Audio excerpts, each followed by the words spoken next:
Heart Smart Home Cooking is brought to you by the Heart and Stroke Foundation of Manitoba, finding answers for life.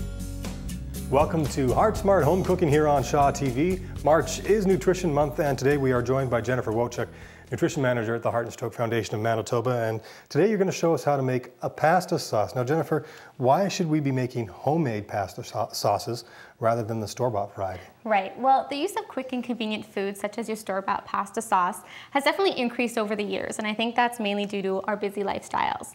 However, from a health perspective, this is actually becoming quite a concern because a lot of our pre-packaged processed foods are very high in sodium, and eating a high sodium diet can unfortunately lead to high blood pressure. So what exactly is the difference between a homemade pasta in terms of the sodium levels and the store-bought variety? Right. Well, the sauce we're making today is we're using all fresh ingredients, so fresh tomatoes and fresh seasonings, so there's virtually zero sodium in it. However, if you were to take a look at your nutrition facts table on a store-bought pasta sauce, you'll notice that the sodium content is actually quite high. Okay. And we have a chart here that just illustrates, what exactly is happening to the sodium content of a food the more it's processed. So if you take a look, we have our fresh tomato, which has basically 0 milligrams of sodium. But the more that tomato gets processed, the more sodium's added to it. And you'll notice that the tomato sauce or the pasta sauce has over 500 milligrams of sodium. And that's just for a half a cup serving.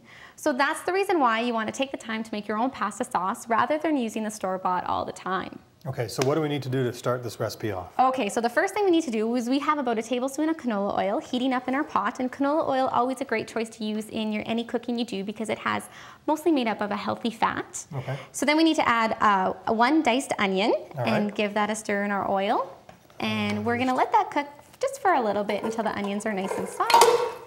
And we'll retrieve that from the bowl. There we go. Perfect.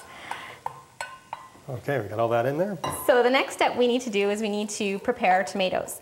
So we are using Roma tomatoes, and Roma tomatoes are really great tomatoes to use for pasta sauces. And we need 8 cups of seeded chopped Roma tomatoes. Okay, now I've never seeded a tomato before, so you're gonna have to take me through that process. Okay, it's really, really easy. And the reason why you do want to seed your tomato is because the seeds can sometimes lend a bitter taste to your recipe and also add more water than necessary. So by removing the seeds, you're not only going to get a better taste, but also a better texture. So I will show you how I have learned to seed a tomato, but obviously there's different ways. So we're going to first start by chopping off the ends. And then just cut your tomato in half. Okay. Yeah. And then just kind of cut it into 3 individual wedges. There you go, you're a natural. Okay. And then just take your knife and slide it right under the seeds and they just kind of pop out. Oh, pretty simple. And that's it. And then we're just going to take our knives and finish chopping the tomatoes. Now there is another way you can do this, which would be a little bit quicker, and you can use a food processor. So you still want to seed the tomatoes, but instead of chopping them by hand, you would simply take your wedges and throw them into a food processor, pulse it a couple times, and they'll be ready to go. Okay, now we have 6 tomatoes here that we're taking the seeds out of, but you also have some prepared there already. How many tomatoes do you need to make a pasta sauce like this? Well, to make this recipe, to get your 8 cups, you're going to need about 20 tomatoes, about 20 to 25 tomatoes, and that's going to make you about 3 cups of a finished pasta sauce. So that's good for 1 or 2 meals? Yeah, you should get about 2 meals out of it, for sure. Now, making something like this, how long does it last when we're making a homemade pasta sauce? Right. Well, because we're not, adding a lot of sodium to it, it will last in your fridge still for about 1 week. The other option that you have is you can always make the sauce and freeze it. And freezing it's a really good option because you can take this recipe and you can double or triple it, and then freeze it so you have it you can use it at a later date. So you almost have like your own ready-to-go pasta sauce waiting for you in your freezer. And that works really well too, especially for those of us who grow tomatoes in our gardens over the summer. So at the end of the summer, we have a bunch of tomatoes and we don't know what to do with them. Yeah, and it's also good for the families that are on the go because you can literally take, I guess, the sauce out of the freezer the night before, put it in the fridge, and it'll be ready for you to use when you get home. Exactly. So we're keeping on with the convenience, but you have the benefits of having fresher, healthier type of product. For sure, for sure. So I think, I think our onions are going to be ready to go, and we got a lot of tomatoes here. I'm still cutting up mine, so I'm slow. Well, it's first time. Okay. Okay. So the next thing we want to do is add a couple of our seasonings to our onions. Okay. So we are going to add 1 clove of minced garlic. All right. And you can add that right in and give it a stir. I'll try not to drop this one in. And then we're also going to add 1 teaspoon of chili flakes. So this recipe is actually called an Arrabiata pasta sauce. And Arrabiata is Italian for angry style, so referring to a spicy pasta sauce.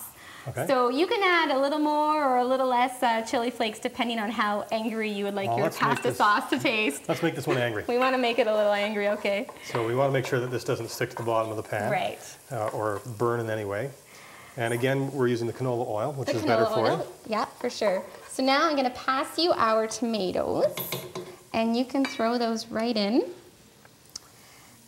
Now the tomatoes will need to cook on about a medium heat for about 20 minutes with the lid on, and you can stir it occasionally. And then after 20 minutes, you actually want to take the lid off and let it simmer for another 15 minutes. Okay. And because we've taken the seeds out, we're not going to have that acidic taste. No, yeah, and it's also going to have the right consistency to the pasta sauce as well. Now, should we be taking the skins off, like blanching them first? Or? Yeah, some tomato sauces or pasta sauces will call that in the recipe. This one, it's not necessary. So it's quite easy to make. Mm-hmm. Okay, so we'll let that cook. Let that cook.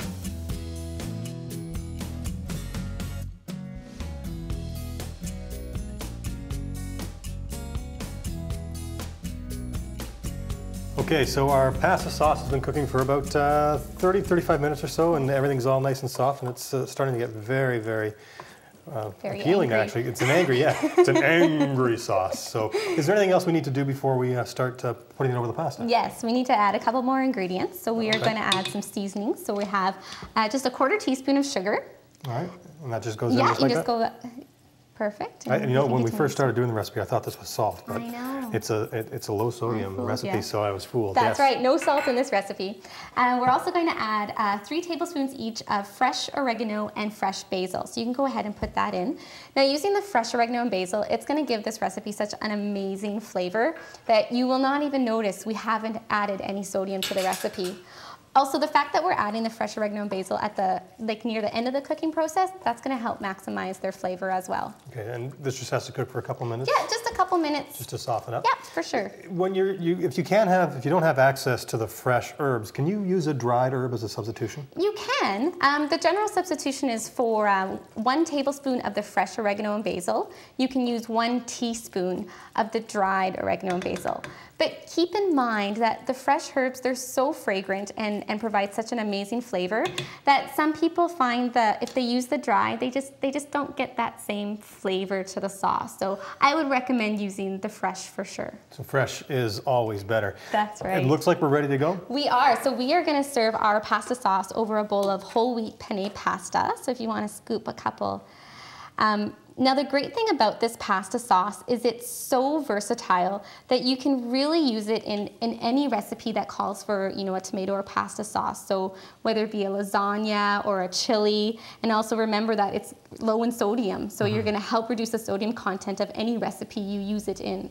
There you go. Well, that's an angry pasta sauce, and if you want this recipe, you can pick this recipe up. It's the quick and healthy recipes the whole family can enjoy. Cook booklet with bonus recipes. It's available through the Heart and Stroke Foundation of Manitoba at their website at www.heartandstroke.mb.ca, or you can call for the recipe at 1-888-473-4636, and they'll send you out a recipe booklet. Jennifer, thanks a lot for your time. Thanks so much, Bob. This Heart Smart Home Cooking segment is made possible by the generous support from the Manitoba Canola Growers Association.